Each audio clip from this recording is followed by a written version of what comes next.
You are exhausted. Not from working too hard, from caring too much about things that were never yours to carry. You try to change people who don't want to change. You lose sleep over problems you didn't create and cannot fix. You replay conversations, rewrite outcomes, rehearse what you should have said, what they should have done. Your mind is a courtroom where you're both the prosecutor and the defendant, and the verdict never brings peace. Here's the truth. Life becomes suffering the moment you try to control what was never in your control. You cannot control other people's choices. You cannot control how situations unfold. You cannot force the world to bend to your expectations. And every time you try, you lose a piece of yourself, your peace, your clarity, your freedom. This isn't about giving up. It's about waking up. Because there is an ancient practice that has freed minds for thousands of years, a way of moving through life undisturbed by chaos, unburdened by others' choices, untouched by outcomes you cannot dictate.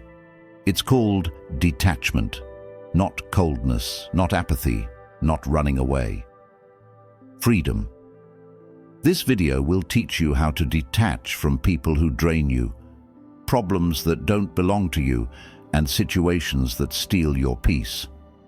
By the end, you'll understand how to reclaim your inner stillness and walk through any storm unshaken. If you're ready to reclaim your peace, type "I choose peace" in the comments right now. Let that be your declaration. Let's begin. Let's start with what attachment actually looks like in your daily life, because until you see the pattern clearly, you can't break free from it. Attachment shows up the moment you wake up and immediately reach for your phone, checking if someone texted you back, if they liked your message, if they acknowledged your effort. You measure your worth by their response time. You create stories in your head when they don't reply fast enough. You convince yourself something is wrong, and suddenly your entire mood depends on a notification. Attachment shows up when you're lying in bed at night, replaying a conversation from 3 days ago, wondering why they said, what they meant, whether you should have responded differently. Your mind refuses to let it go. You rewrite the script 100 times, but none of those revisions change reality. You're trapped in a mental prison of your own making. Attachment shows up when you try to manage someone else's emotions because you can't stand the discomfort of their unhappiness. You absorb their stress. You take on their problems. You sacrifice your peace trying to fix them, heal them, convince them to make better choices. And when they don't change, you feel betrayed, exhausted, resentful. You gave everything and it changed nothing. Attachment shows up when you need a specific outcome to feel okay. You need the job. You need them to apologize. You need the situation to resolve exactly how you envisioned it. And when life doesn't comply, when things unfold differently, you spiral into frustration, disappointment, anger. You can't accept what is because you're clinging to what should be. Here's what most people don't realize. Attachment isn't love. It's fear dressed up as care. When you're attached, you're not loving someone freely. You're holding them hostage to your expectations. You're not solving problems. You're drowning in situations that don't require your intervention. You're not living. You're reacting, resisting, trying desperately to control a reality that refuses to be controlled. And the cost? It's enormous. You walk around anxious, overthinking every interaction, every decision, every possibility. Your nervous system is in constant fight or flight mode because you've convinced yourself that if you don't control everything, everything will fall apart. So you carry the weight of the world on your shoulders, even though most of it was never yours to carry. You become emotionally exhausted because you're investing your energy in people who don't reciprocate. Problems you can't solve, situations you can't change. You pour from an empty cup, wondering why you feel drained, wondering why nothing you do seems to matter. You lose yourself in the process. Your identity becomes tangled with others' approval, others' choices, others' outcomes. You forget who you are beneath all the worry, beneath all the effort, beneath all the attachment. You become a reflection of what you think you need to be instead of who you actually are. And perhaps worst of all, you miss the present moment. You're so consumed by what might happen, what should happen, what didn't happen, that you're never fully here. Life passes you by while you're stuck in your head, wrestling with ghosts. This is the problem. This is the weight of attachment. It doesn't make you more caring.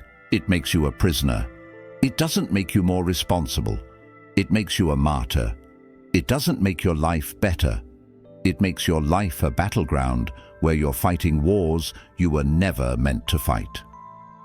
And until you see this clearly, until you feel the full weight of what attachment costs you, you won't be ready to let go. So let's go deeper. Now let's talk about what happens when you refuse to let go, when you stay attached, when you keep trying to control what cannot be controlled. The cost compounds. First, you lose your relationships, not because you stop caring, but because you care in the wrong way. You love people by suffocating them with expectations.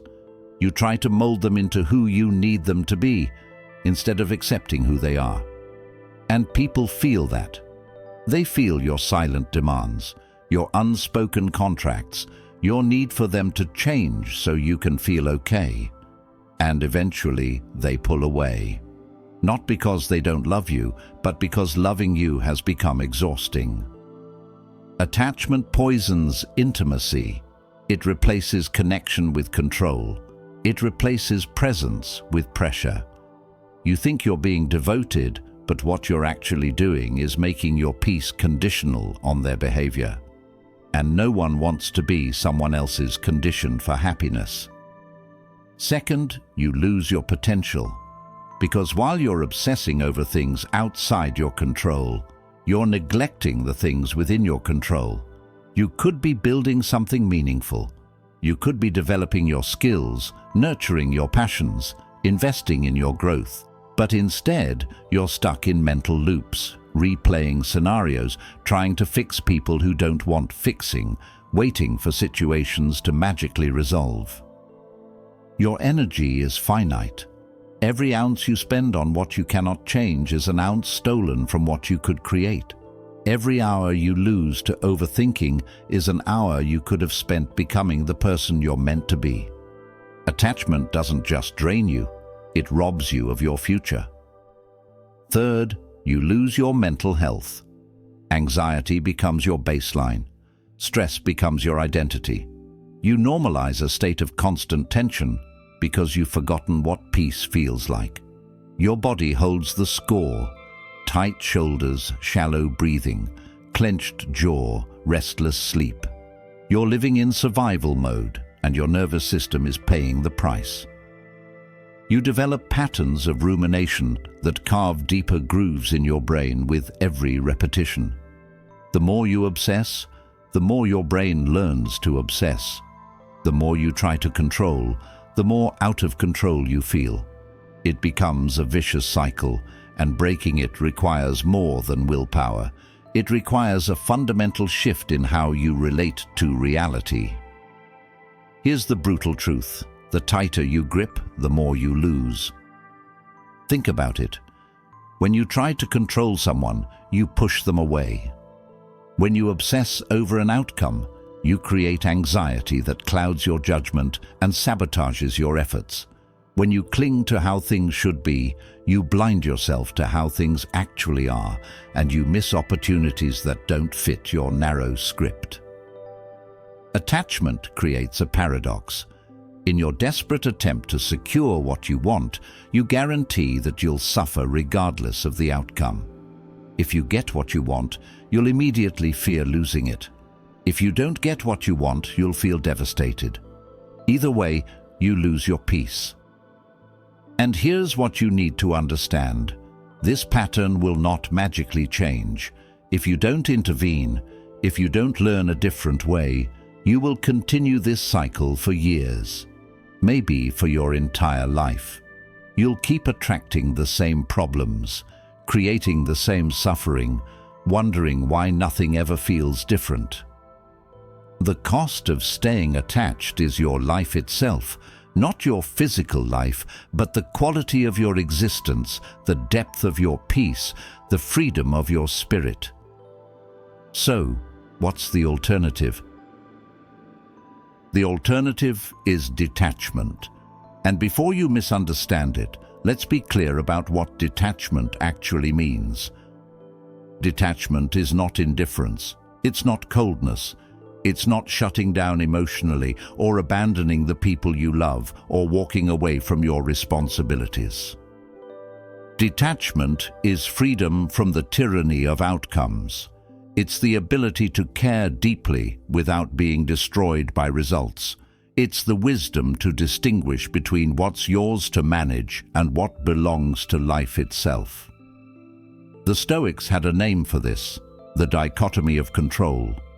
It's the foundational principle that transformed ancient minds and continues to liberate modern ones. Here's how it works. There are things within your control: your thoughts, your responses, your effort, your intentions, your character, your choices. These are your domain. These are where your power lives. Then there are things outside your control: other people's choices, their opinions, external outcomes, the past, the future, the weather, the economy, whether someone texts you back. These are not your domain. These are where your power dies. Epictetus, the Stoic philosopher, who was once a slave and became one of history's wisest teachers, said it simply: "The chief task in life is to identify and separate matters so that I can say clearly to myself which are externals not under my control and which have to do with the choices I actually control." When you master this distinction, everything changes. Detachment means you stop wasting energy on what you cannot change and pour it fully into what you can. You stop trying to control the river and learn to navigate it skillfully instead. You stop demanding that reality conform to your preferences and start responding to reality with wisdom, flexibility, and strength. Let's make this practical. How do you actually practice detachment? First, detach from people by releasing your grip on who they should be. Love them as they are, not as you need them to be. Stop trying to change them, fix them, mold them into your ideal version. Your job is not to manage their life. It's to manage your own response to their choices. You can set boundaries. You can communicate your needs. You can choose how much you engage. But you cannot control their decisions, and trying to do so will only create suffering for both of you. Detachment from people doesn't mean you stop caring. It means you care without conditions. It means you offer your love freely, not as a transaction that requires them to behave a certain way in return. It means you accept that they are on their own journey, making their own mistakes, learning their own lessons, and that's not yours to control. Second, detach from problems by discerning which ones are actually yours to solve. Not every problem that exists in your orbit belongs to you. Some problems are lessons for others. Some situations require that you step back and let natural consequences unfold. Some issues will resolve themselves without your intervention. Ask yourself, is this my problem to solve, or am I taking it on because I'm uncomfortable with uncertainty? If it's not yours, release it. If it is yours, handle it with clarity and then let go of the outcome. Do your part with excellence, then surrender the result. Third, Detach from situations by accepting what is instead of clinging to what should be. This is where most people fail. They argue with reality. They resist what's happening because it doesn't match their expectations. And that resistance is the source of all suffering. Marcus Aurelius wrote, "Accept the things to which fate binds you, and love the people with whom fate brings you together, but do so with all your heart." This is not passive resignation. This is active acceptance. This is saying, I will not waste my energy fighting what is. I will use my energy to respond wisely to what is. Detachment gives you back your power because it redirects your focus from what you cannot control to what you can. It frees you from the exhausting work of trying to manage the universe and allows you to focus on managing yourself, your mindset, your reactions, your energy, your choices. And here's the profound truth. When you let go of needing to control everything, you gain control over the one thing that truly matters, your inner state, your peace, your clarity, your freedom. That's where real power lives. Not in controlling the world, but in mastering yourself. So, what does life actually look like when you master detachment?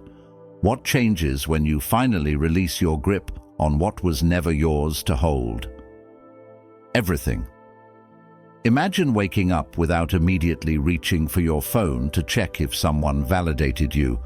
You wake up in your own peace, grounded in your own center, not dependent on external approval to determine how you feel. Your mood is yours. Your energy is yours. Your morning belongs to you, not to someone else's response time. Imagine moving through your day with a calm, steady presence, even when chaos swirls around you. Problems arise, and instead of spiraling into panic or drowning in overthinking, you assess the situation clearly. You ask, is this within my control? If yes, you handle it with focus and skill. If no, you accept it without resistance and move forward. You don't waste energy arguing with reality. You don't burn yourself out trying to fix what cannot be fixed. You become like water, fluid, adaptable, powerful in its softness. Obstacles appear and you flow around them. Resistance arises and you don't fight it head-on. You find another path. You are no longer brittle, rigid, breaking under pressure. You are flexible, resilient, unshaken by storms. Imagine being in a conversation where someone is angry, hurt, or trying to provoke you, and you remain calm. Not because you don't care, but because you've detached from the need to control their emotions or defend yourself against every accusation. You listen. You respond with clarity. You set boundaries if needed, but you don't absorb their chaos. You don't carry their storm into your own sky. This is emotional sovereignty. This is what it feels like to own your inner state instead of outsourcing it to everyone around you. Imagine loving someone deeply, truly, fully, but without the suffocating grip of attachment. You love them freely. You appreciate them exactly as they are. You don't need them to change for you to be okay. You don't make your peace conditional on their choices. You offer your presence, your care, your support, but you don't lose yourself in them. You remain whole. You remain you. This kind of love is rare. It's the kind that doesn't cling or control. It's the kind that says, I care about you, and I also care about myself. I will not sacrifice my peace to manage your life, and I will not demand that you sacrifice yours to manage mine. It's the kind of love that creates space instead of pressure, connection instead of codependency. Imagine looking at a situation that didn't go your way, a rejection, a failure, an unexpected turn, and instead of collapsing into disappointment or bitterness, you pause and say, this is what is. What can I learn? How can I respond? What's the opportunity here? You stop seeing life as something happening to you and start seeing it as something happening for you. Not in a naive, toxic positivity way, but in a wise, mature way that understands that resistance creates suffering and acceptance creates freedom. You begin to trust the process. You begin to trust yourself. You realize that you don't need to control every outcome because you're capable of handling whatever comes. You've built an inner resilience that doesn't depend on external circumstances aligning perfectly. You've cultivated a peace that exists regardless of the weather. And here's the most beautiful part. When you stop trying to control everything, you actually become more effective. Your mind is clearer, your decisions are sharper, your energy is focused. You're no longer scattered across 100 worries. You're present, intentional, powerful. People notice. They feel the shift in you. They're drawn to your calm, your centeredness, your strength. Not because you're trying to impress them, but because you've stopped needing their approval. And that kind of freedom is magnetic.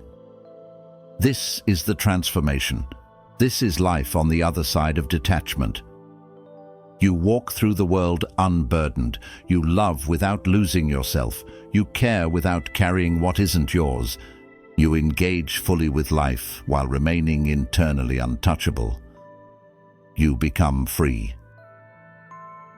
So here's where we are.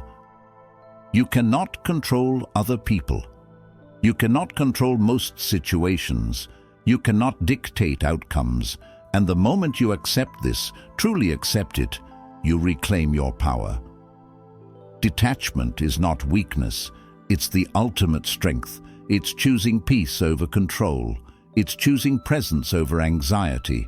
It's choosing yourself over the endless, exhausting work of managing a world that was never yours to manage. Start small.